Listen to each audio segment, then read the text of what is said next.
क्या पढ़ने वाले हैं? उस पर और एक रह गया ना पार्ट कि हो गया, पढ़ा चुका हो? नहीं ना, सरफेस टेंशन रह गया, देख लो उसमें सरफेस टेंशन बाकी रह गया उसमें।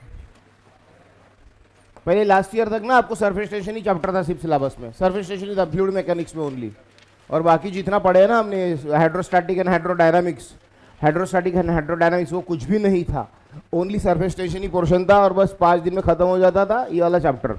तो अभी अपना ये बहुत जल्दी खत्म हो जाएगा, सरफेस टेंशन वाला पार्ट थोड़ा सा डिफरेंट है, इसलिए अपन ने पहले फ्लूइड मैकेनिक्स का हाइड्रोस्टैटिक हाइड्रोडायनामिक्स पहले लिया। एक्चुअली सरफेस टेंशन पार्ट जो है हाइड्रोस्टैटिक्स में आएगा, क्योंकि सरफेस टेंशन प्रॉपर्टी मतलब लिक्विड के सरफेस की प्रॉपर्टी। अब लिक्विड के सरफेस की प्रॉपर्टी तभी स्टडी करेंगे ना जब लिक्विड एक जगह रुका हुआ है। ध्यान देना पड़ेगा, मैं बहुत फास्ट पढ़ाने वाला हूँ कि ये चैप्टर बहुत इजी है, ज़्यादा इस पर धीरे धीरे पढ़ाते बैठे कोई मतलब नहीं, फालतू टाइम पास हो जाएगा और इजीली समझने लायक, इसलिए फटाफट इसको खत्म करने में ही समझदारी है। तो सरफेस का टेंशन मतलब सरफेस टेंशन प्रॉपर्टी ने क्या, तो लिक्विड के सरफेस की प्रॉपर्टी। लिक्विड का सरफेस की प्रॉपर्टी तभी स्टडी करेंगे ना जब लिक्विड किसी एक जगह पे स्टेबल है, रुका हुआ है, टैंक में, तालाब में, कोई तो भी मतलब एक कंटेनर में रुका हुआ है, तो उसका सरफेस फिक्स रहेगा, स्टडी रहेगा, स्टेशनरी रहेगा। तो स्टेशनरी स्टडी सरफेस के पास जो प्रॉपर्टी रहती है उसको बोलते हैं सरफेस टेंशन प्रॉपर्टी। अभी सरफेस टेंशन प्रॉपर्टी होती क्या है, एक स्पेशल काइंड ऑफ प्रॉपर्टी होती है सरफेस के पास। जैसे कि देखो ये कंटेनर है, इसमें लिक्विड है, ये लिक्विड है, तो ये जो लेयर है ना इसको बोलते हैं हम सरफेस, बराबर है ना? इसको तो नहीं बोलते ना, ये तो इनर लेयर्स हो गई, इसको बोलते हैं सरफेस, है ना? सरफेस लेयर की भी, सरफेस की भी एक डेफिनेशन है, the layer which is expose to the air. क्या बोलो जल्दी? The layer which is exposed to the air, the layer which is in contact with the air, the layer which is in contact. These are not the surfaces, these are the inner layers, but this is called surface. So surface है क्या? The layer of liquid which is in contact with air, the layer which is exposed to the air is called the surface. तो इस surface के पास ही एक special property है जो बाकी के पास नहीं है, इसके पास नहीं है, बस ये सरफेस के पास एक प्रॉपर्टी है, उस प्रॉपर्टी को क्या बोलेंगे? सरफेस टेंशन बोलेंगे। एक इसके पास एक प्रॉपर्टी उसको बोलते हैं सरफेस टेंशन प्रॉपर्टी। क्लियर? तो वो सरफेस प्रॉपर्टी सरफेस से रहती है, मतलब क्या रहती है एग्जैक्टली, है क्या वो प्रॉपर्टी? तो प्रॉपर्टी को दो पार्ट में आपको याद रखना है। सरफेस टेंशन प्रॉपर्टी ने कौन सी थी, ये दो लाइन में आपको उसे याद रखना है। सरफेस के पास एक पर्टिकुलर टाइप ऑफ बिहेवियर रहता, पर्टिकुलर नेचर रहता। उसका पहला पार्ट में लिख रहा हूं यहाँ पे, it behaves like stretch elastic membrane. It behaves like क्या बोल रहा हूं? स्ट्रेच्ड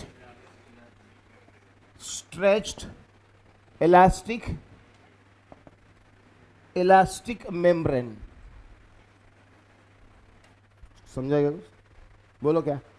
स्ट्रेच इलास्टिक मेम्ब्रेन है क्या?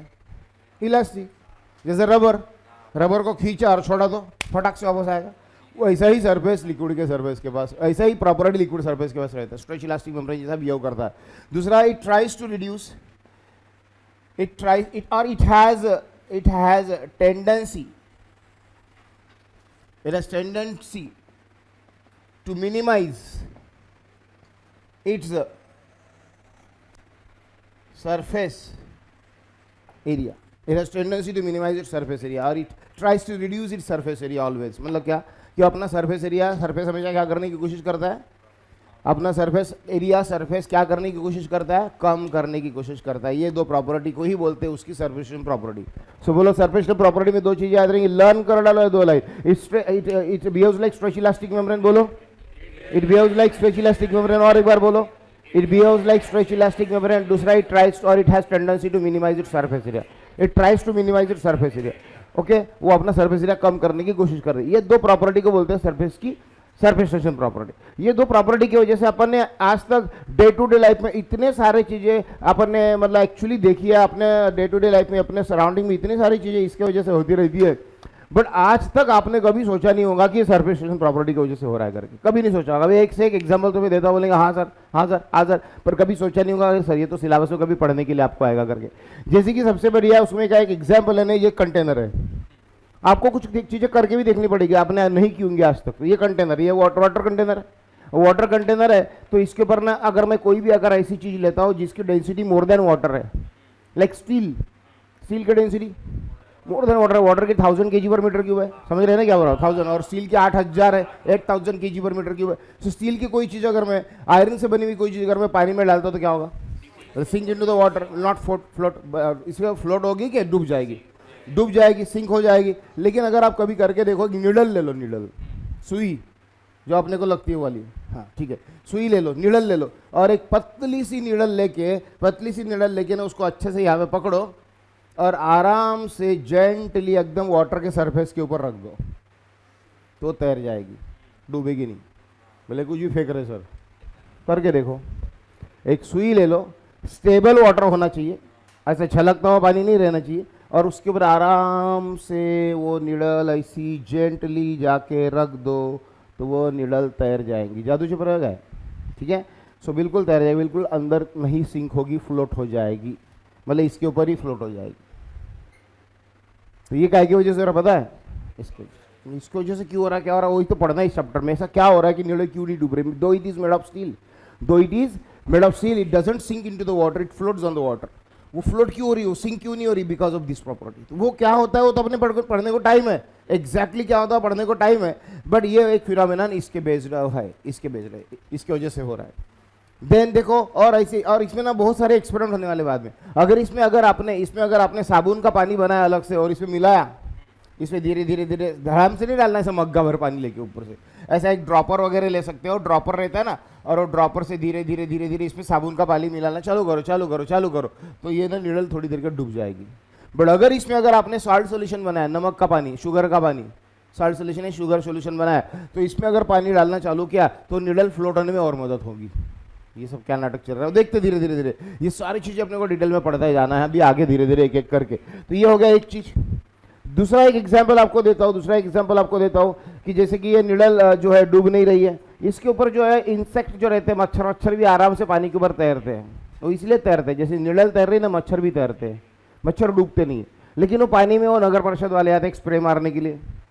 देखो स्टैग्नेंट वाटर में बहुत मच्छर हो जाते हैं, डेंगू वेंगू मलेरिया वगैरह, तो वो आते हैं नगर परिषद वाले, ऐसा फवारा लेके ऐसे मारते हैं पूरा पानी में। तो वो मारने के बाद उसके ऊपर वो कीड़े वीड़े जो है, मच्छर नहीं बैठ सकते, फिर नहीं बैठ सकते। क्यों नहीं बैठ सकते? उनको बाद में वो स्मेल अच्छा नहीं लगता होगा, उनको स्विमिंग करना नहीं आता होगा, इसलिए नहीं। वो क्यों नहीं बैठते? क्योंकि वो जो स्प्रे मारते हैं ना, वो स्प्रे मारने के बाद ये वाटर का सरफेस टेंशन का प्रॉपर्टी बदल जाता है। वाटर की क्या बदल जाती? क्योंकि वाटर के ऊपर एक नए वाले लिक्विड की लेयर आ जाएंगी, और नए वाले लिक्विड की लेयर की सरफेस प्रॉपर्टी कुछ और रहेगी, और वो प्रॉपर्टी शायद वो मच्छर, कीड़े वीड़े, इंसेक्ट को सपोर्ट नहीं करती तैरने के लिए। ऐसा कुछ हो जाता है। वो क्या एग्जैक्टली होता है अपन इस चैप्टर में अच्छे से डिटेल में पढ़ेंगे बाद में। और भी बहुत सारे एग्जांपल मैं इसमें दे सकता हूँ, जैसे कि एक निडल का फ्लोट होने का एग्जांपल हमने देखा। दूसरा देखो, दूसरा एग्जांपल आपको बता रहा हूँ, जैसे कि ड्रॉप, कोई भी लिक्विड का ड्रॉप, किसी भी लिक्विड का ड्रॉप हो, जैसे कोई ड्रॉपर है अपने पास, ये ड्रॉपर है, ये इंक भरने का पेन में, और ये ड्रॉपर है, और इस ड्रॉपर में से अगर आप पेन में अगर इंक भरने के लिए ये इसमें अपन ने इंक ली और प्रेस किया उसको, तो यहाँ पे जो ड्रॉप नीचे गिरेगा, वो ड्रॉप कौन से शेप का रहता है?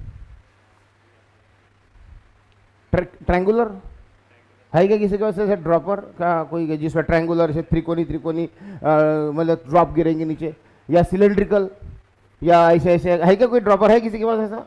मेरे पास तो नहीं है भैया ऐसा। या फिर ऐसे सिलेंड्रिकल ड्रॉप, या फिर हेक्सागोनल ड्रॉप। ये क्या चकलियाँ बनाने का वो साचा थोड़ी है कि अलग अलग शेप के वो मस्त बनाते हैं, और उसमें ड्रॉपर में से कौन सा ड्रॉप निकलेगा? कौन सा निकलेगा यार? थेम्ब ड्रॉप कौन से शेप का रहता? स्पेरिकली रहेगा ना, कोई भी ड्रॉप स्पेरिकली रहेगा, और क्या रहेगा? तो सिर्फ स्पेरिकली शेप क्यों एक्वायर करता है ड्रॉप? कौन सा शेप? कभी सोचा नहीं, ठीक है, डाला ड्रॉप तो गिरा होगा, लेकिन शेप तो अनेक है दुनिया में, सिलेंड्रिकल है, स्पेरिकल है, ट्रायंगुलर है, हेक्सागोनल, बहुत सारे हैं, लेकिन कभी सोचने में नहीं आया, कभी सोचने भी नहीं आया। इसलिए तो फिर सभी लोग, ऑर्डिनरी लोग जो है कभी नहीं सोचते, जो एक्स्ट्राऑर्डिनरी थे वो इसको सोच के इसका रिसर्च बना के कुछ लिख डालते हैं और अपने को पढ़ना पड़ता फिर वो, ठीक है ना। तो वो उन्होंने सोचा, किसी ने सोचा यार ड्रॉप स्पेरिकली क्यों बनता, कभी सिलेंड्रिकल क्यों नहीं बनता, है ना। तो उसके ऊपर भी फिर रिसर्च हुई होगी। यार छोड़ो ड्रॉपर का, छोड़ो, अगर पानी आया रेन, तो रेन ड्रॉप्स कौन से रहते हैं? सिलेंड्रिकल कभी देखा गया? अरे रामनगर में तो हमारे इस बार वो ट्रायंगुलर पाउस आया। अच्छा तुम्हारे गजानन नगर में, अच्छा हमारे उधर हेक्सागोनल है। ऐसा क्यों? ड्रॉप बोलेगा, ड्रॉप कौन से शेप का रहेगा? ड्रॉप कौन से शेप का रहेगा यार? ठीक है, फिर ड्रॉप कौन सा रहता बोलो? स्पेरिकल रहता। क्यों स्पेरिकल रहता? आपने कभी सोचा नहीं? इस चैप्टर में उसका आंसर मिलने वाला है, इस चैप्टर में उसका आंसर मिलने वाला कि ड्रॉप को शेप जो है स्पेरिकल शेपिच क्यों एक्वायर होता, उसका आंसर अपने को इस चैप्टर में मिलने वाला है। ठीक है, बहुत सारी चीजें हैं इससे रिलेटेड, जैसे कि देखो मान लो ये एक छोटा सा तुम्हारा एक प्लांट है, ये प्लांट है, ये थोड़ा सा ड्राइंग खराब है अपना, ठीक है, अच्छा है वे, थोड़ा सा इतना भी खराब नहीं है, हाँ ठीक है। तो ये जो प्लांट है उसको वाटरिंग करते हैं अपन, जब भी किसी प्लांट को पानी देते हैं कहाँ पे देते हैं? एक एक पान को, एक एक फूल को पकड़ पकड़ के पिलाना पड़ता क्या? नहीं, कहाँ पे दे रहे हैं? बस तो अपने आप क्या होती है, जो इसको कुछ भी बोलते हैं बायोलॉजी में, फाइलम वाइलम कुछ बोलते, जाइलम, और फाइलम क्या रहता है? पानी पिलाने की जरूरत नहीं, यहाँ पे पानी दे दो ये सक कर लेते हैं, ऐसे सक कर लेते हैं, ऊपर की तरफ पानी अपने आप चला जाता है, सक कर लेता है पानी, ठीक है। तो यहाँ पे सक कर लेगा, ये सक कर लेगा यहाँ पे, ओके। तो ये वाला अपन ने कभी सोचा नहीं यार, कभी भी कोई भी चीज अगर पेन मैंने डाला यहाँ पे तो ऊपर भाग जाएगा ना, चाहिए साला ऊपर जा रहा है, मतलब ये ग्रेविटी के उल्टा हो रहा है, मतलब ग्रेविटी के उल्टा हो रहा है, ऊपर जा रहा है मतलब ग्रेविटी के उल्टा हो रहा है, मतलब कुछ तो भी गड़बड़ है, इसकी वजह से हो रहा है वो। ये क्या नाटक है सरफेस टेंशन, पानी को ऊपर लेके जा रहा है। जैसे कि मान लो अगर मैं ऐसे लिख रहा हूं, so I don't need to write like this, कि भैया इंक नीचे आती रही और मैं लिखता ही रहूं, क्योंकि इंक तो नीचे आनी चाहिए ना लिखने के लिए, तो मुझे ऐसा लिखने की जरूरत है? Do I need to write like this, ऐसे लिखने की जरूरत है? नहीं, ऐसा भी लिखते जा रहा हूं, आई कीप कंटिन्यूइंग, मैं लिख पा रहा हूं। इसका मतलब है इसके अंदर जो रिफिल होगी, इसके अंदर क्या होगी? रिफिल, उसमें जो इंक होगी वो इंक कंटिन्यूसली कहाँ चढ़ रही है? ऊपर ऊपर ऊपर ऊपर जा रही है, और फिर भी मैं लिख पा रहा हूँ। मुझे ऐसा करके पेन लिखने की जरूरत नहीं है कि नीचे नीचे इंक गिरती रहे। तो कभी सोचा ही नहीं अपने कि इंक तो नीचे रह जानी चाहिए, फिर भी मैं कैसा क्या कंटिन्यूसली लिख पा रहा हूँ, बढ़िया लिख पा रहा हूँ कंटिन्यूसली, कोई प्रॉब्लम नहीं। जो पेन लो क्वालिटी के रहते हैं ना उनको बार बार ऐसा करना पड़ता है, समझ रहे क्या बोल रहा हूँ? क्योंकि उनकी इंक ऊपर चढ़ती ही नहीं, क्योंकि उन्होंने प्रॉपर सरफेस टेंशन पढ़ा नहीं रहता, उन्होंने अच्छे कॉलेज से केमिकल इंजीनियरिंग नहीं किया रहता, वो कंपनी डालते फिर इंक की, और वो क्या बोलते हो रिफिल की, और उनका गणित गलत हो जाता। जिनको सरफेस टेंशन चैप्टर अच्छे से पढ़ने का गया है, ये चैप्टर बोले तो आगे आने वाली केमिकल इंजीनियरिंग की ब्रांच तुम्हारी, सरफेस कोटिंग और अलग केमिकल इंजीनियरिंग में बहुत अलग अलग ब्रांचेस है, उसमें एक सरफेस टेंशन से रिलेटेड पूरी की पूरी एक ब्रांच है। तो उसमें पूरे ऐसे अलग अलग लिक्विड्स, मटेरियल्स, इनका सबका स्टडी है। तो सरफेस टेंशन अगर सही मेंटेन किया होगा इंक बनाते समय, उसमें जो लिक्विड में कुछ जो चीज़ें डाली गई होंगी इंक बनाने के लिए, तो बराबर ऊपर चढ़ती रहेगी। और अगर मान लो कि अगर वो इंक में अगर प्रॉपर अगर चीज़ें ऐड नहीं हुई होंगी लिक्विड बनाते समय, इंक बनाते समय, लाइक वाटर चढ़ेगा क्या ऊपर ऐसा बार बार नहीं, कहीं ना कहीं रुक जाएगा, लेकिन इंक चढ़ते जाते, क्योंकि इंक ऐसे चीज़ से बनी रहती है कि जिसका सरफेस टेंशन अच्छा रहता है, अच्छा खासा रहता है, जिसका सरफेस टेंशन अगर अच्छा क्वालिटी का होगा तो ये इंक ऊपर चढ़ती रहेंगी और आप लिख पाओगे अच्छे तरीके से। और नहीं तो फिर कुछ पेन जो है ऐसे लो क्वालिटी के है, उसके अंदर की इंक भी प्रॉपर सरफेस टेंशन की नहीं रहती, वो ऊपर भी चीज चढ़ते नहीं है, और वो पेन पूरा गंदा हो जाता है, पूरी इंक निकल जाती है, अपना शर्ट खराब हो जाता है, सब ये गलत हो जाता है। तो वो भी इंक वाले भी पेन होते हैं। उसके अलावा आपने ये भी देखा होगा, देखो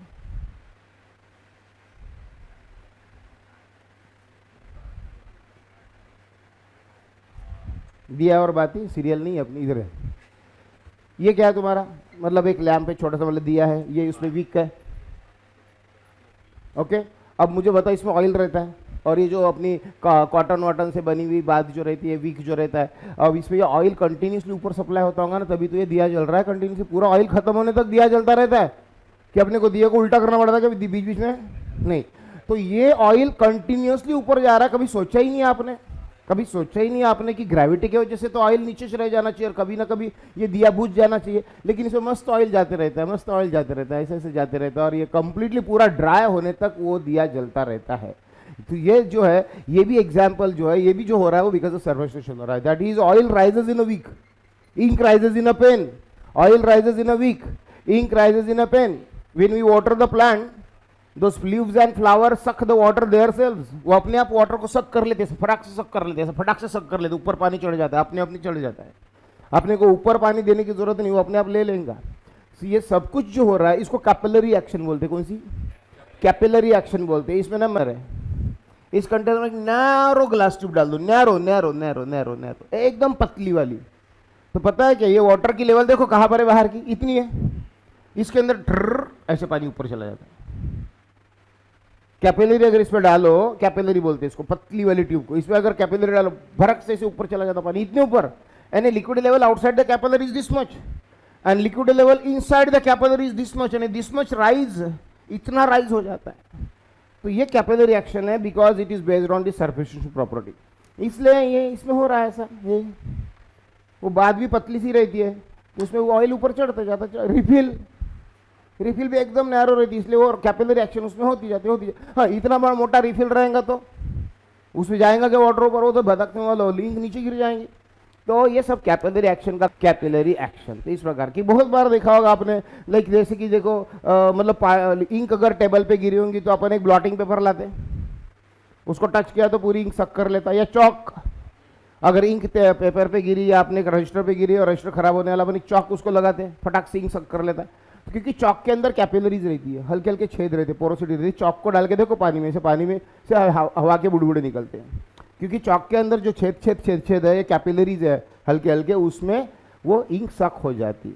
या टिश्यू पेपर है, खाना खाने के बाद होटल में, घर में तो नहीं, घर में तो अपन ऐसे ही पूछ लेते बोलना खाना खाने के बाद हाथ, लेकिन होटल में गए तो या टिश्यू पेपर देना, बहुत स्टाइल मारते उधर है ना, जैसे घर में सारा रोज टिश्यू पेपर से पोछ रहे, तो टिश्यू पेपर लेके हाथ को ऐसे लगाते, अपने हाथ ड्राई हो जाते, क्योंकि टिश्यू पेपर अपना सादे पेपर जैसा नहीं रहता, उसमें भी देखो पोरोसिटी रहती है, तो वो अपना हाथ का पानी सक कर लेता। तो ये सब कैपिलरी एक्शन है, बाकी कुछ नहीं है इसमें।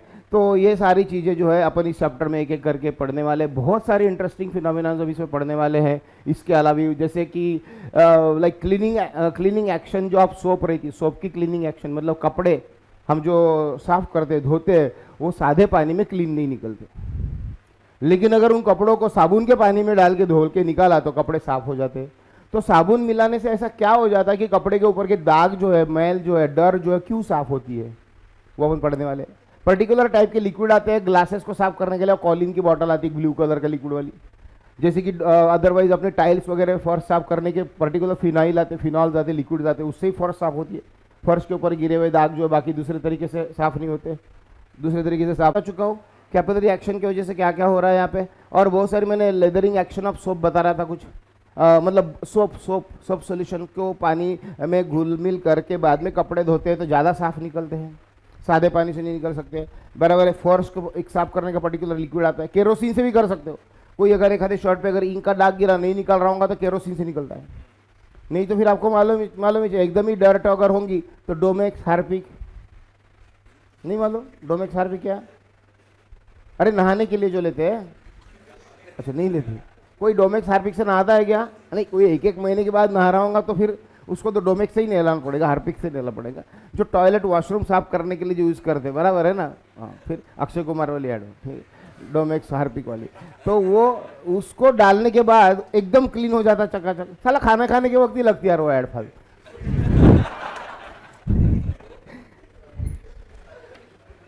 कुछ भी बना, मैं क्लेम करने वाला एक दो ऐड के ऊपर, वो एक टोमेटो सॉस वाली भी ऐड को कुछ भी कंपेयर कर दे कोई भी चीज के साथ, वो टोमेटो सॉस पुर्र से निकलता है, और उसको मालूम है कंपेयर किसके साथ किया है। मैं खाने वाली चीजें कौन सी चीज के साथ कंपेयर करना चाहिए समझते नहीं ऐड वालों को।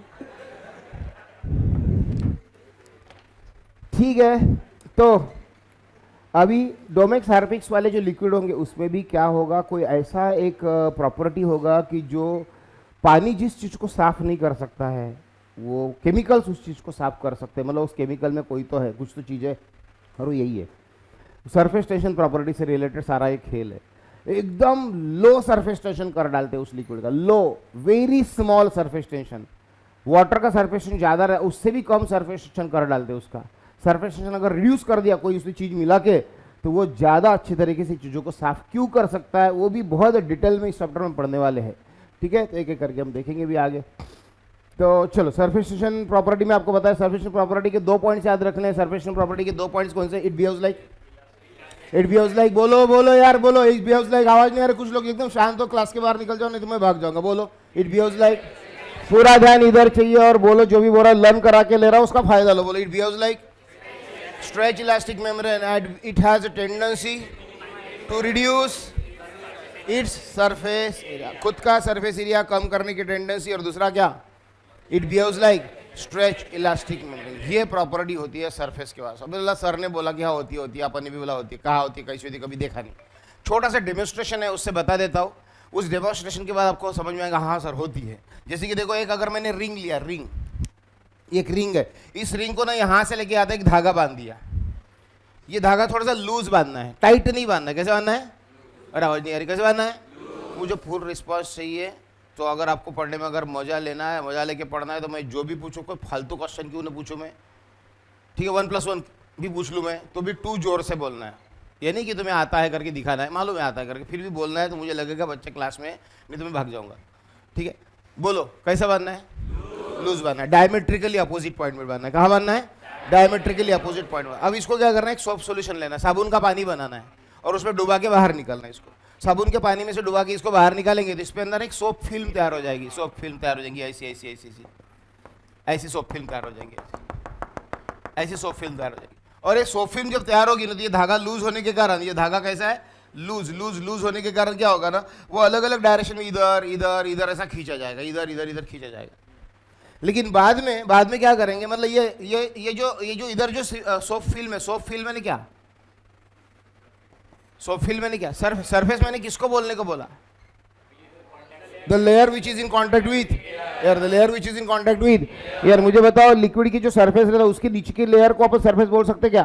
क्योंकि वो लिक्विड के कांटेक्ट में रहते हैं, एयर के कांटेक्ट में नहीं रहते। तो इस सरफेस की प्रॉपर्टी पढ़ना है, सरफेस की प्रॉपर्टी पढ़ना। अब यार लेकिन सरफेस की प्रॉपर्टी अगर पढ़ना है, ये जो सरफेस है, ये जो सरफेस, इसकी प्रॉपर्टी पढ़ने के लिए इसको बाहर कैसे निकालेंगे? निकाल नहीं सकते। तो एक आइडिया की है, कौन सी आइडिया की? एक रिंग लेने का, उसके ऊपर एक धागा बांध देना और उस रिंग को सोप सॉल्यूशन में डुबा के बाहर निकालना। अब ये रिंग के अंदर जो सोप फिल्म तैयार हो जाएगी, with in this ring soap film will be form.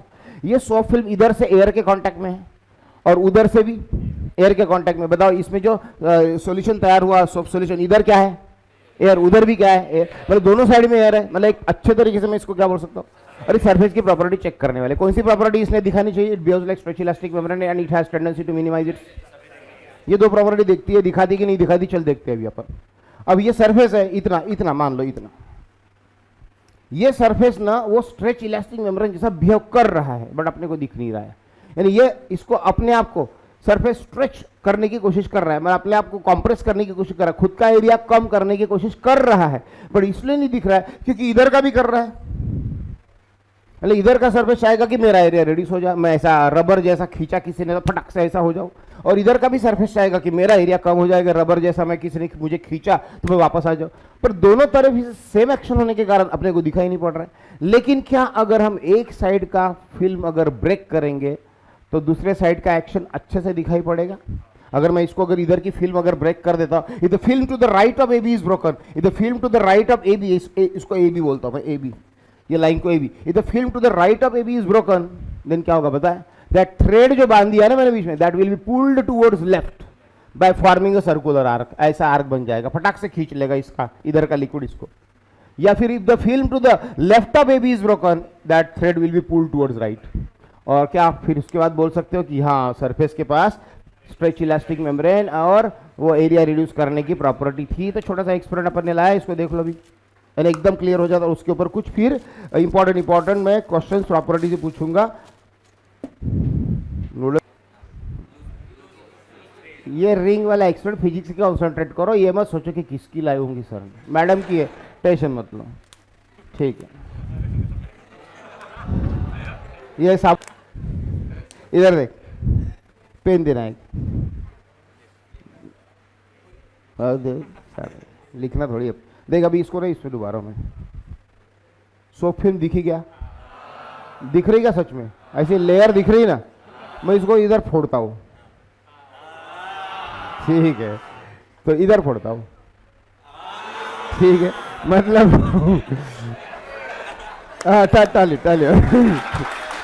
टाली हो गया, कुछ नहीं है चिल्लर साहब, बहुत बड़ा तीर नहीं मारा मैंने, बट वो देखने में एक्चुअली मजा आती है, रियलाइज होता है कि हाँ ऐसा कुछ तो भी हो रहा है, ऐसा कुछ तो भी हो रहा है, स्ट्रेच इलास्टिक मेम्ब्रेन जैसा वो सरफेस अपने आप को स्ट्रेच कर रहा है। अब इसमें एक क्वेश्चन पूछ रहा हूँ, अब देखो हाँ बहुत किया तुमने, है ना, अभी आंसर दो एक क्वेश्चन। सरफेस टेंशन वाला जो फोर्स एक्ट होता है, force due to surface tension, कोई तो फोर्स है ना जो खींच रहा है, कोई तो फोर्स है ना जो खींच रहा है, वो फोर्स के बारे में क्वेश्चन एग्जामिनेशन में आया था, नीट एग्जामिनेशन में आया था। Force due to surface tension, force due to surface tension ABCD, A acts along the surface, B acts perpendicular to the surface, inside the plane of the paper, acts perpendicular to the surface outside the plane of the paper. None of this, south option.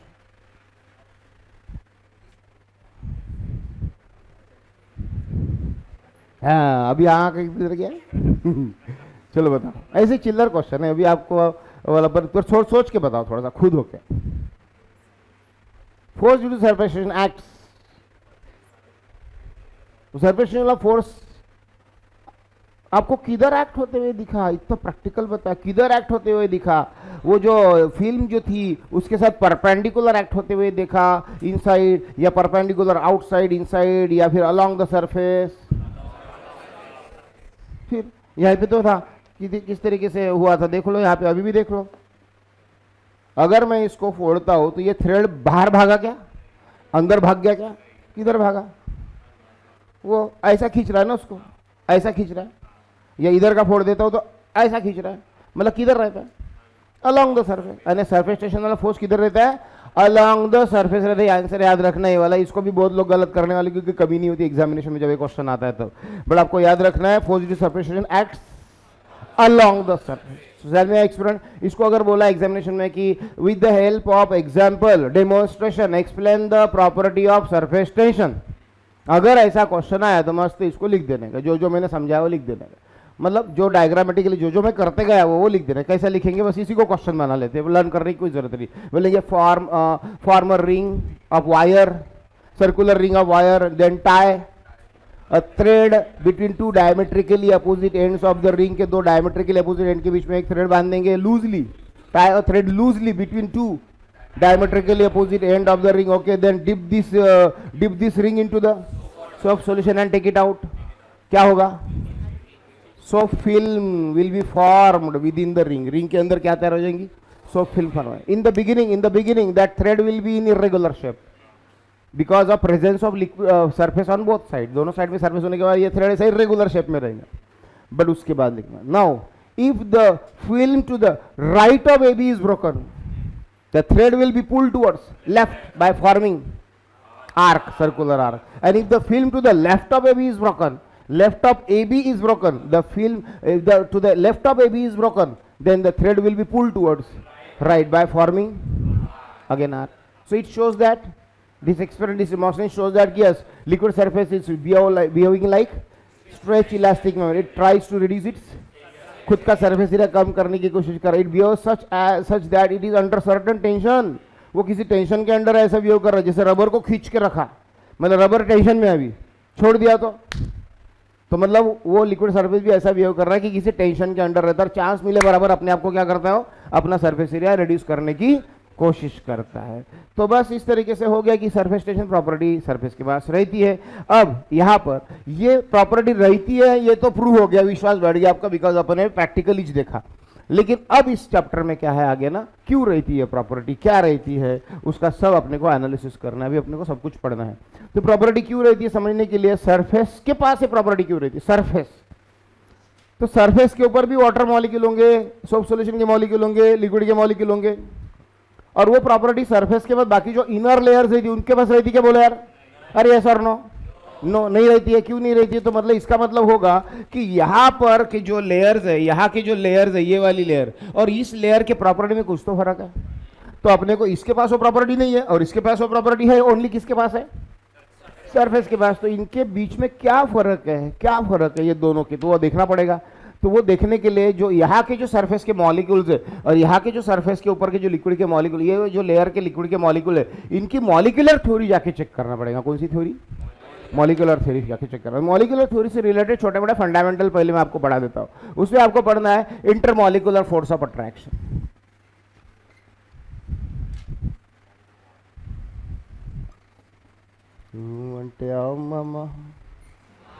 अरे ठीक है इधर. सो intermolecular force of attraction क्या होता है?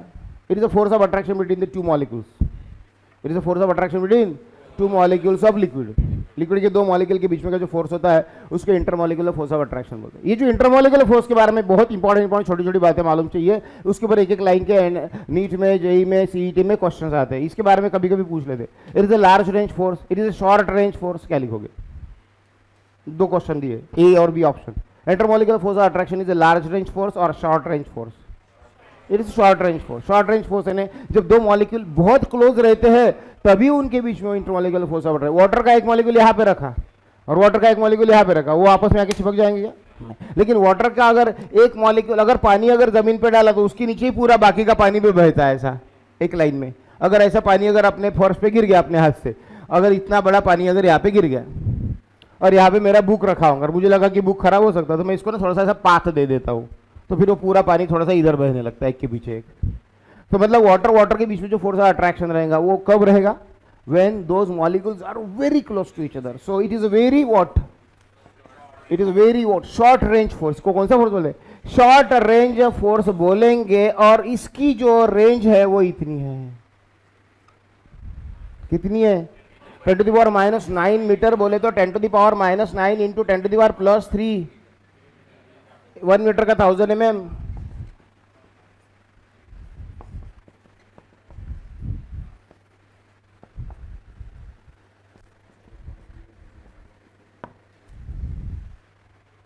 One के कितने टुकड़े? 10 लाख, 10⁻⁶ यानी 10 लाख टुकड़े। यानी 1 mm जो जगह इतनी सी उसके कितने टुकड़े? 10 लाख। यानी ये मान लो 1 2 3 4 5 6 0 है ना। इतना छोटा छोटा छोटा छोटा डिस्टेंस जो होता है उतना नजदीक जब दो मॉलिक्यूल रहता है then only that intermolecular force और attraction exist between them. And beyond this limit if the two molecules get separated by the distance more than this, then those intermolecular forces will not be in existence। वो intermolecular forces existence में नहीं रहेंगे, फिर उसके बाद वो आपस में चिपकेंगे नहीं दो molecule.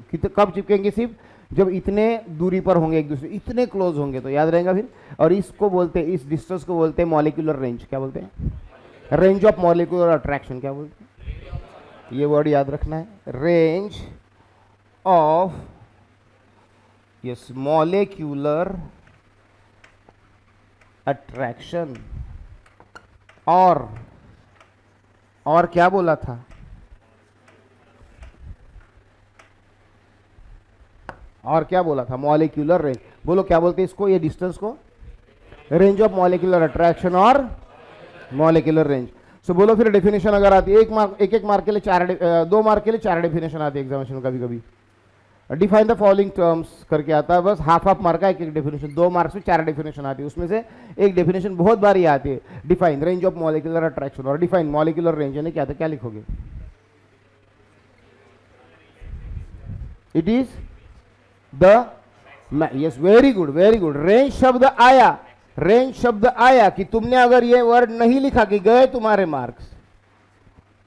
It is the maximum distance between the two molecules up to which intermolecular forces of attraction exist, and beyond this distance no intermolecular force of attraction will be in existence। so range शब्द आया कि maximum शब्द आना चाहिए। जैसे दुकान में जाने के बाद बताया था, दुकान में जाने के बाद क्या बोलते? भैया जीन्स दिखाओ। या फिर वो लोग जाते हैं साड़ी खरीदने के लिए, भैया साड़ी दिखाओ। तो वो पुष्पांजलि वगैरह शॉप देखोगे तुमने वर्धा के बड़े बड़े हैं, उस पर अगर तुम साड़ी खरीदने के लिए गए तुमको तो काम नहीं पड़ेगा अभी साड़ी खरीदने, लेकिन पेरेंट्स के साथ कभी गए होंगे तो वो पूछता है कि क्या रेंज की दिखाओ।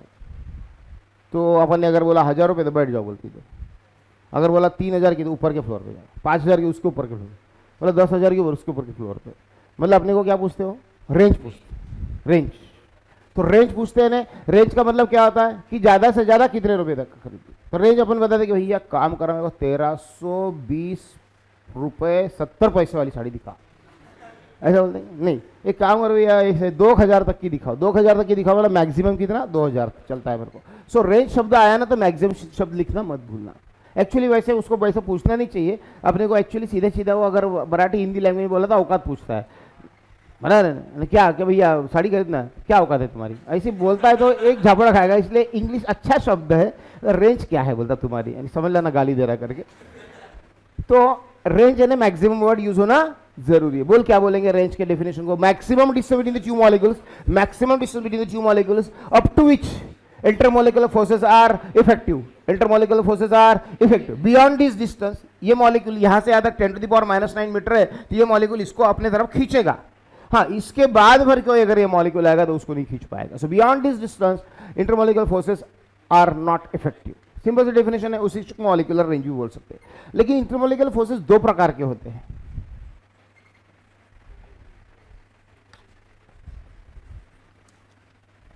ठीक है, cohesive force of attraction and cohesive किसको बोलते हैं?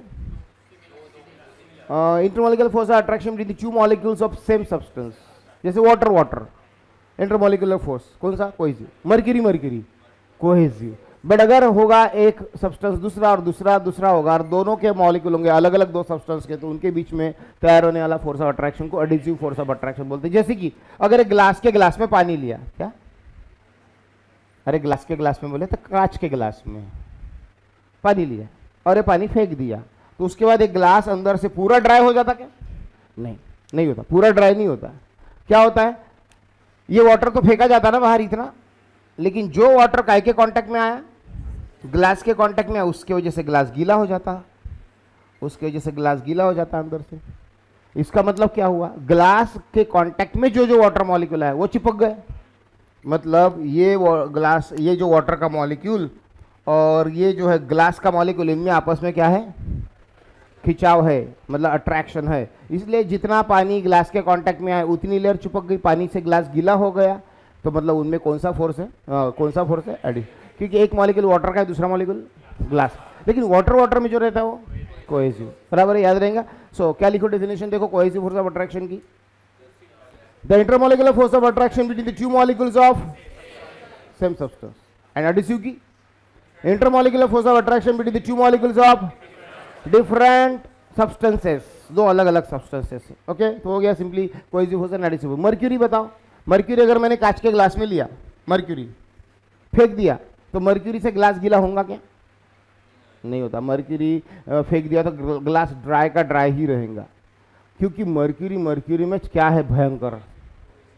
मर्क्यूरी के टुकड़े टुकड़े करो और उनको पास ला, फिर से गोला बन जाता है। मतलब मर्क्यूरी में क्या ज़्यादा है? इतना ज़्यादा है कि ग्लास के साथ उनका एडिसिव फोर्स नहीं के बराबर हो जाता, क्योंकि मर्क्यूरी को इतना फास्ट खींच लेता कि ग्लास को चांस ही नहीं मिलता। इसलिए ग्लास के साथ मर्क्यूरी नहीं चिपकता है। बराबर है। तो इस प्रकार से बहुत सारे एग्जांपल आगे चल के अपन इस पर कंटिन्यू करने वाले, ध्यान रखो। देखो, कोहेसिव फोर्स ऑफ अट्रैक्शन हो गया, एडिसिव फोर्स ऑफ अट्रैक्शन हो गया। इंटरमॉलिक्यूलर फोर्स ऑफ अट्रैक्शन की डेफिनेशन होगी, it is a force between the two molecules when the two molecules are very close to each other. Molecular range की definition होगी। Molecular range की definition क्या है? It is a maximum distance between the two molecules up to which intermolecular forces are effective. Beyond this distance, no intermolecular force is in existence. समझ रहे हैं क्या बोल रहा हूँ? समझने लायक चीज़ है, ईजी है, थोड़ा फास्ट ले सकते हैं। ठीक है, बहुत तो फास्ट नहीं हो रहा, नहीं। ठीक है, तो चलो ये हो गया। इसके बाद कुछ डेफिनेशन है ये वाली।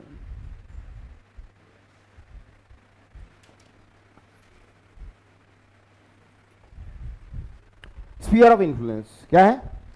स्फीयर ऑफ इन्फ्लुएंस क्या है? ये स्फीयर ऑफ इन्फ्लुएंस सिंपल, बहुत सिंपल सी बात है।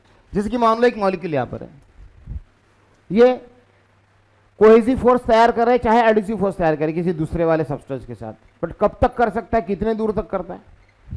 मतलब ये डिस्टेंस मान लो, ये डिस्टेंस है, ये इतना है, मतलब यहां पे तो जाएगा ना फोर्स, यहां पे जाएगा क्या?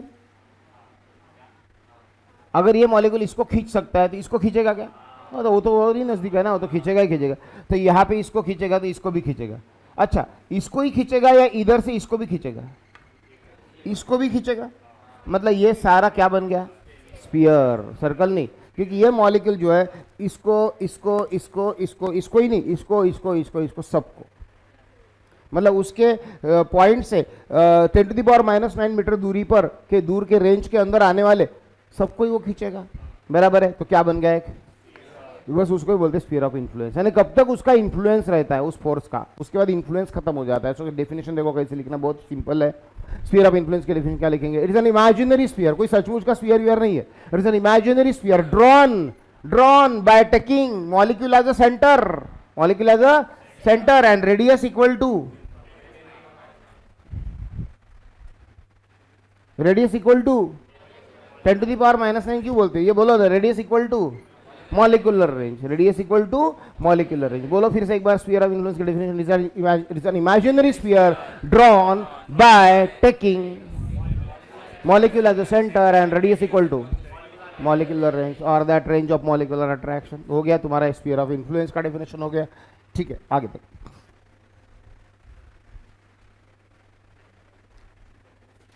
ठीक है, छोटे बड़े डेफिनेशन तो सारे ही हो गए उसमें के।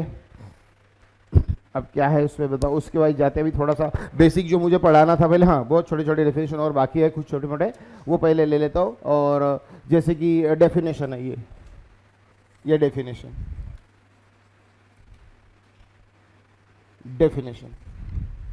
ये डेफिनेशन ये सर्फेसिएशन क्या है वो अलग चीज है, मैंने बताया 2 पॉइंट में।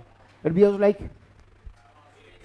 Like stretch elastic magnet tries to minimize its, ये तो उसका मतलब वो क्या है, वो सर्फेसिएशन क्या है भैया, लेकिन डेफिनेशन लिखना है अभी। और डेफिनेशन देखो कैसे लिखी जाती है, जैसे ये थ्रेड वाले डायग्राम से डेफिनेशन पढ़ाऊंगा मैं आपको। इसमें अगर ये थ्रेड है, ये थ्रेड इधर खींचा गया था, जब इसको काट दिया था तो इसके ऊपर क्या एक्ट हुआ होगा, फोर्स।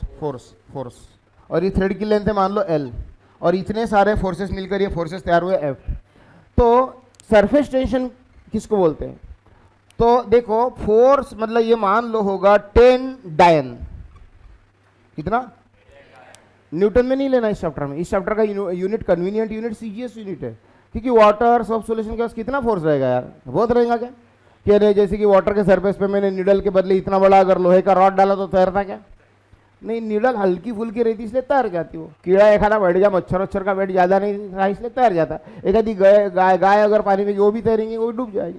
तो इस तरीके से जो है, या फिर मतलब जो सरफेस टेंशन का जो फोर्स रहता है ना, वो एकदम स्मॉल रहता है, very small. So Newton is not a convenient unit for this chapter. MK system is not convenient for this chapter. We are going to use here CGS units for this chapter. कितना हल्का सा force dine में, हल्का सा force dine में act हो गया, सुना वाला 10 डाइन है, हाँ डायन, ठीक है। तो ये 10 डायन फोर्स जो है, और ये जो लेंथ है वो लेंथ मान लो या 5 सेंटीमीटर है। तो ये 10 डायन फोर्स जो एक्ट हो रहा है पूरे कितने सेंटीमीटर पे हो रहा है, 5 सेंटीमीटर पे हो रहा है। तो 1-1 सेंटीमीटर पे कितना होगा,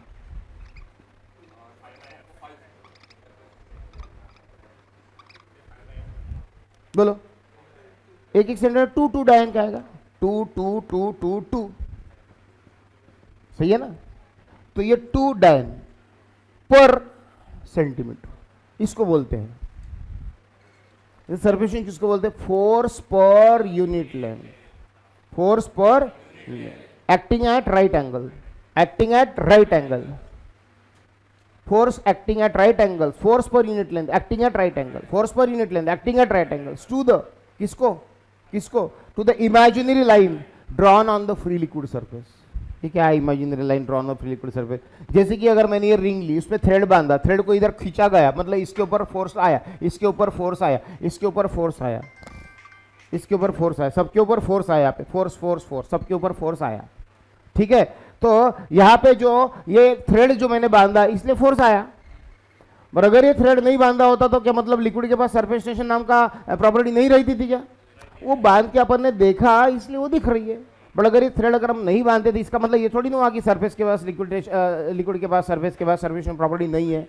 इसलिए एक इमेजिनरी लाइन है, थ्रेड हमारे लिए कौन है, कि इमेजिनरी, ये रहे ना रहे सरफेस के पास फोर्स ड्यू टू सरफेस रह नहीं रहने वाला है, इसलिए ऐसा लिखते हैं इमेजिनरी लाइन वगैरह। सो बोलो एक बार डेफिनेशन अच्छे क्लियर करो। सरफेस टेंशन का फॉर्मूला देखो ऐसा है, फोर्स पर यूनिट लेंथ, फोर्स पर unit length. So surface tension का डेफिनेशन बोलो फिर क्या, is defined as force per unit length acting at right angles to the imaginary line drawn on the free liquid surface के ऊपर एक imaginary line draw की, उसके ऊपर एक्ट होने वाला फोर्स पर यूनिट लेंथ। इसका यूनिट डायमेंशन बता दो,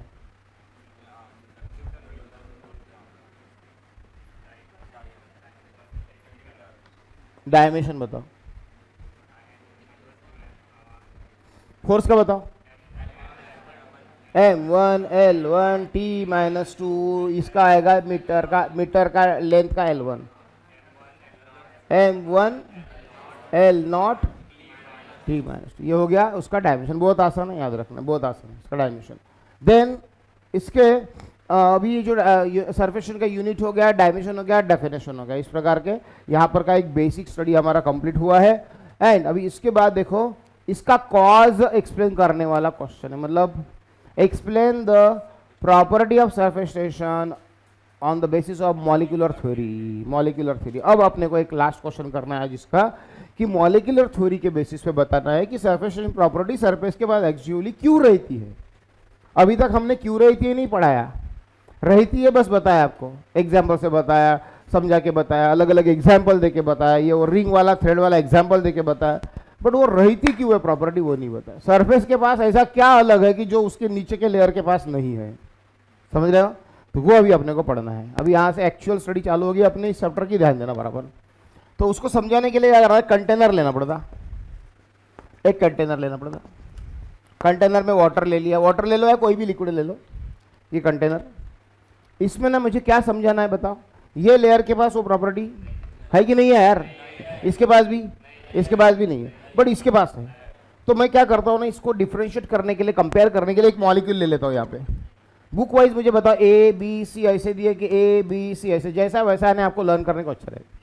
यहाँ पे ए ले लूँ, ये ए नाम का मॉलिक्यूल है, यहाँ पर एक मॉलिक्यूल ले रहा हूँ मैं बी नाम का, और यहाँ पे ले रहा हूँ एक सी नाम का।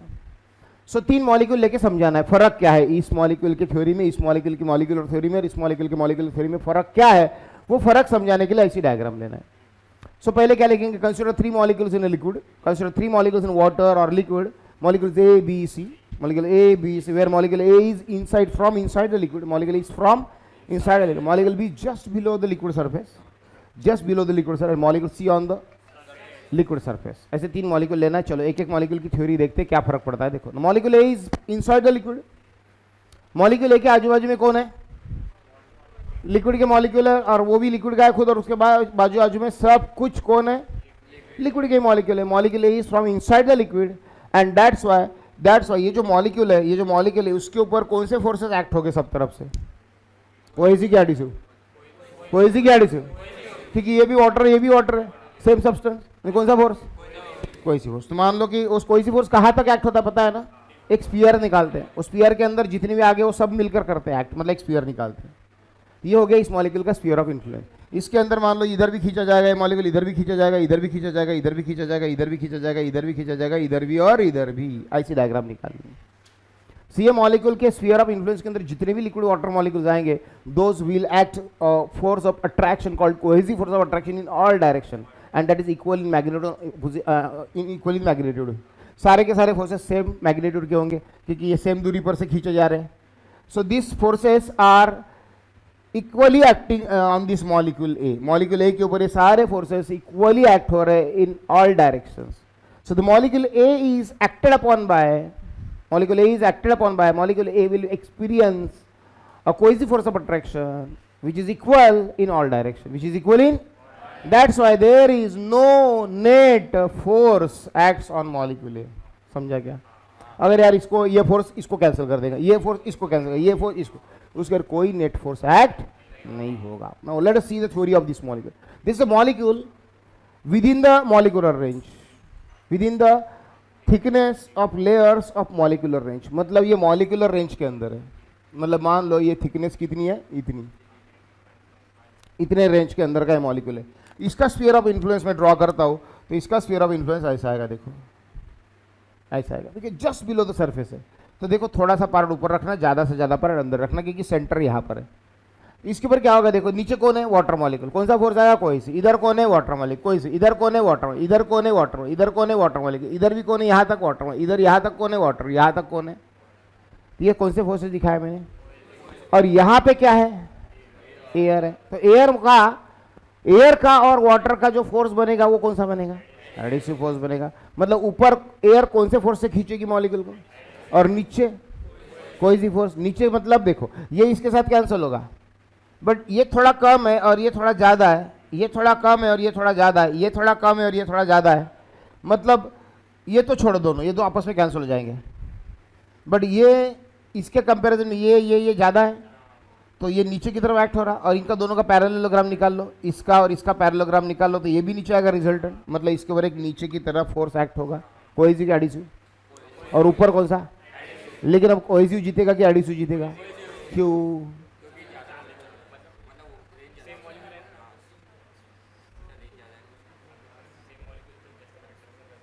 ग्लास और वाटर का, ग्लास और वाटर में, वाटर पानी, वाटर जो है ग्लास को चिपकता कि नहीं चिपकता? तो फिर वहाँ पे एडिसिव फोर्स ज़्यादा होगा तभी चिपकता होगा। जरूरी नहीं है कि कोहेसिव फोर्स ही हमेशा ज़्यादा रहे, कभी कभी ग्लास पानी को अपने तरफ चिपका लेता है। मतलब ग्लास मॉलिक्यूल और वाटर मॉलिक्यूल में एडिसिव फोर्स ज़्यादा है एज कंपेयर टू वाटर का क्योंकि वाटर का कोई भी फोर्स रहता था तो वाटर अपने साथ वाटर के मॉलिक्यूल को बहा के लेके गया होता, जैसा मर्क्यूरी भगा लेता है अपने सारे मर्क्यूरी को, एक भी मर्क्यूरी का छोड़ता नहीं है ग्लास के साथ चिपकने के लिए, समझ रहे क्या बोल रहा हो। लेकिन वाटर चिपकता मतलब वाटर और ग्लास का एडिसिव फोर्स ज़्यादा रहता है, ऐसा कुछ नहीं है कि एडिसिव ज़्यादा नहीं रहता वगैरह, एडिसिव भी कभी कभी ज़्यादा रहता है। बट यहाँ पे कौन है, एयर, एयर की डेंसिटी बहुत कम होती है, मतलब एयर मॉलिक्यूल ऐसे ऐसे है और वाटर मॉलिक्यूल ऐसे है, वाटर मॉलिक्यूल ऐसा ही है, तो ज्यादा डेंसिटी वाटर मॉलिक्यूल की, तो ज्यादा फोर्स ऑफ अट्रैक्शन ये वाटर का रहेगा कोहेसिव वाला as compare to adhesive, as compare to adhesive force due to air. Adhesive force due to air molecule is negligible, adhesive force due to air molecule is negligible as compare to cohesive force due to water molecule, because यहाँ पे जो sphere of influence का part है उसमें air molecule की density इतनी कम है कि मॉलिक्यूल्स बहुत कम है संख्या में एयर के, इसलिए ज्यादा फोर्स, बोलो फिर नेट फोर्स किधर एक्ट हुआ, डाउनवर्ड। सो इस मॉलिक्यूल के लिए नेट फोर्स 0 था, बट इस मॉलिक्यूल के लिए नेट फोर्स 0 नहीं है, और वो कौन से डायरेक्शन में है, थोड़ा सा फर्क पड़ गया थ्योरी में, इसके और इसके थ्योरी में, इस पर कोई फोर्स नहीं था, इस पर कुछ फोर्स है। अब यहाँ पे देख, यहाँ पे एक स्फीयर ऑफ इन्फ्लुएंस बना, अब यहाँ पे partly the sphere of influence is partly in air partly in water, but still here cohesive due to water, and here adhesive, but again adhesive is negligible as compared to cohesive, and that's why इसके ऊपर भी एक force आएगा जो 0 नहीं होगा, और वो किधर होगा, आ गया इधर, समझ में आ गया होगा क्या फर्क है थ्योरी में।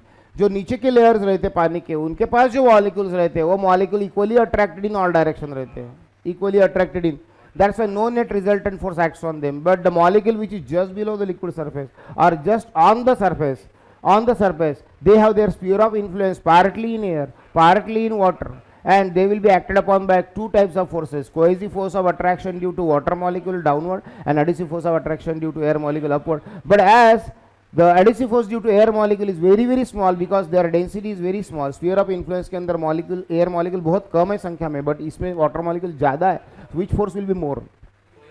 That's why the molecule B and molecule C will be acted upon by downward cohesive force, resultant force which is acting downward. तो ये थ्योरी में फर्क है। अब इधर ध्यान दो, होता क्या है यहाँ पे, अब होता क्या है यहाँ पे, जो मॉलिक्यूल यहाँ पे है उसको तो कोई प्रॉब्लम ही नहीं, वो तो सब तरफ से इक्वली खींचा जा रहा है,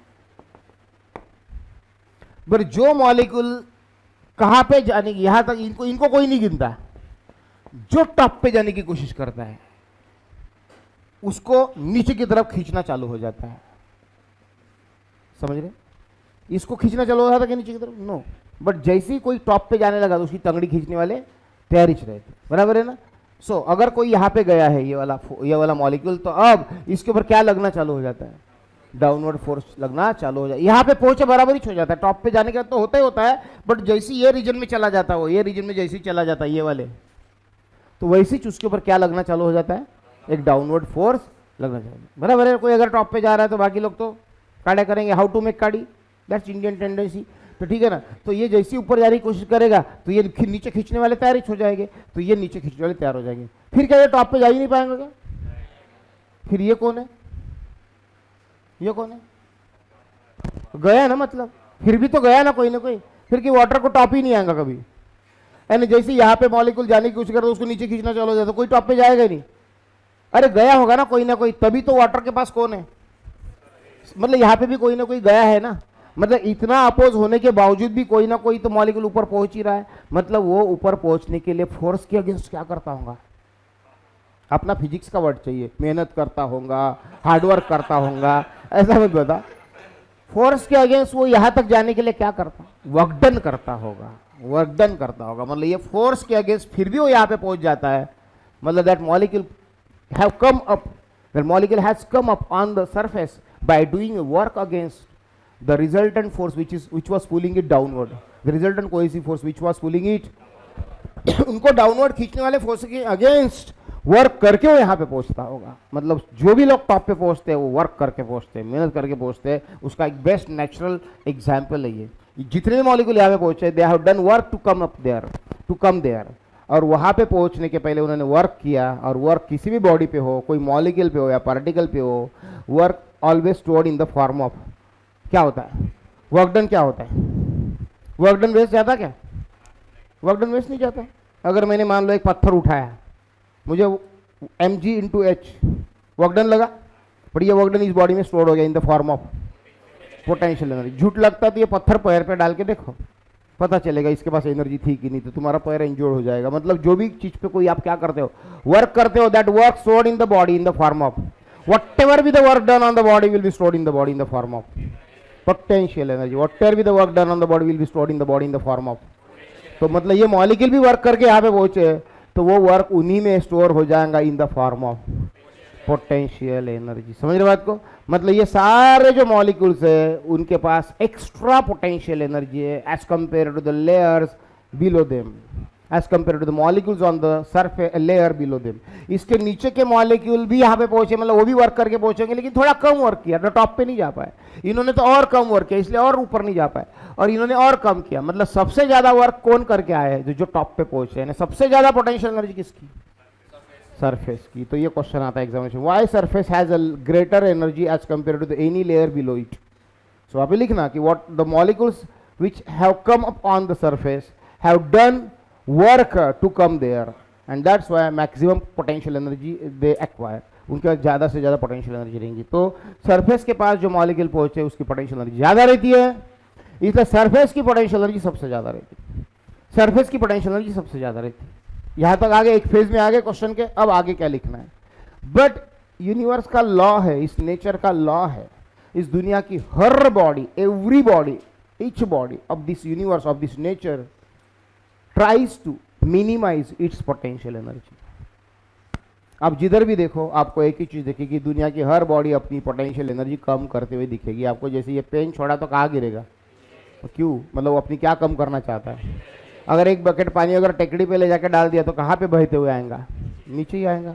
मतलब वो क्या कर रहा है, पोटेंशियल एनर्जी अपनी mgh कम कर रहा है। सो दुनिया की हर एक चीज अपनी पोटेंशियल एनर्जी कम करने के चक्कर में रहती है, कोशिश में रहती है। So this surface will also the surface will also try to reduce its, वो भी अपनी पोटेंशियल एनर्जी कम करने का रीजन ढूंढते रहता है, मतलब चांस ढूंढते रहता है। मतलब क्या ढूंढते रहता है, मतलब क्या कोशिश करेगा कि it will try to have less molecules on it. वो चाहेगा कि मेरे सरफेस के नंबर ऑफ मॉलिक्यूल्स, मतलब मॉलिक्यूल की संख्या कम से कम रहे, कम से कम रहने मैं अपने मॉलिक्यूल कम करूँ।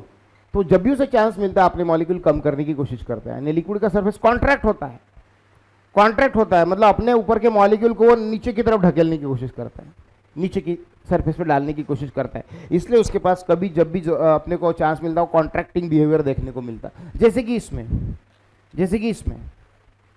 ये सरफेस है, ये सरफेस है, तो ये सरफेस क्या चाहेगा कि उसकी सरफेस एनर्जी कम हो, सरफेस एनर्जी कम हो, सरफेस एनर्जी कम हो। उसके लिए वो क्या चाहेगा कि मेरे ऊपर के जो नंबर ऑफ मॉलिक्यूल्स है सोप सॉल्यूशन की वो कम हो जाए।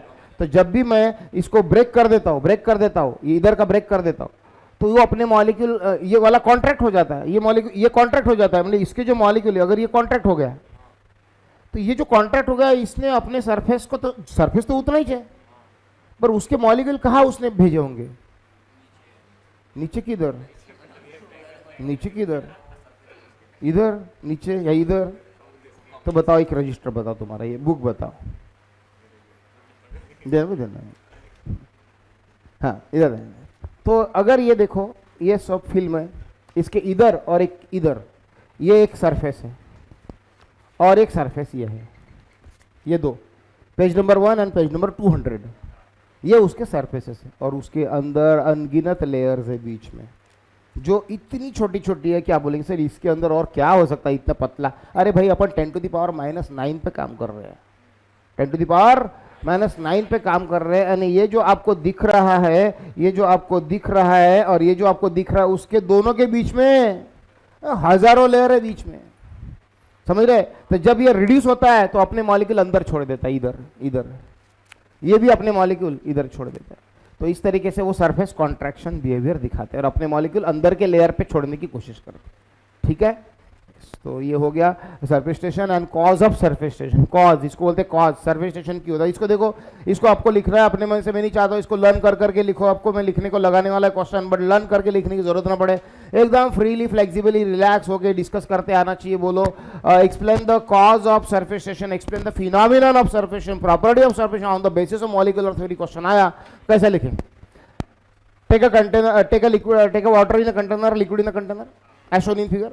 Then consider three molecules, three molecule A, B, C of the liquid. Molecule A is from inside the liquid. Molecule B is just below the liquid surface, that is within the range of molecular attraction, within the molecular range, वाले distance में. Then molecule C is on the surface. Now let us start writing the theories of these three molecules.